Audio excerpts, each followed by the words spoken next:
À chaque jour, son lot d'échanges de frappes au Proche-Orient. Le Hezbollah a indiqué avoir tiré des drones et des missiles contre des cibles militaires vers Tel Aviv et une base navale à Ashdod dans le sud d'Israël, dans une rare attaque sur le sud d'Israël. En représailles, la banlieue sud de Beyrouth a été touchée par deux frappes israéliennes. En visite à Beyrouth, le chef de la diplomatie de l'Union européenne, Josep Borrell, a appelé à un cessez-le-feu immédiat dans la guerre entre Israël et le Hezbollah, après ses entretiens avec le Premier ministre Najib Mikati et le chef du Parlement, Nabi Berri.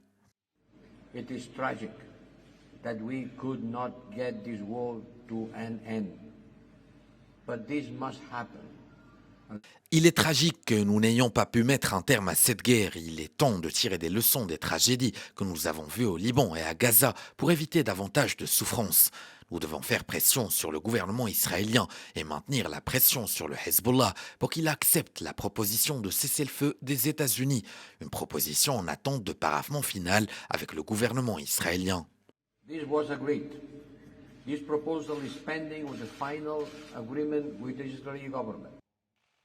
Au programme du chef de la diplomatie européenne figurent également des discussions avec Nabi Berri, président du Parlement libanais, acteur clé des négociations pour un éventuel cessez-le-feu entre Israël et le Hezbollah. Le diplomate européen devait aussi rencontrer le chef de l'armée libanaise et des responsables des Nations Unies afin de traiter de l'escalade des violences dans la région. As the European Union, we are supporting the Lebanese people, the Lebanese army. En tant qu'Union européenne, nous soutenons le peuple libanais, l'armée libanaise et les institutions libanaises.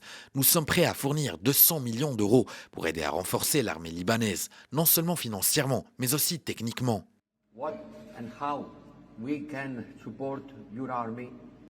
Depuis septembre 2023, Israël a intensifié ses frappes aériennes au Liban, ciblant des bastions du Hezbollah en réponse aux attaques menées par le groupe en solidarité avec le Hamas.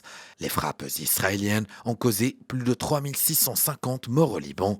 Le Pentagone, lui, a confirmé que des pourparlers étaient en cours entre les États-Unis, la France et d'autres partenaires pour instaurer un cessez-le-feu basé sur la mise en œuvre de la résolution 1701.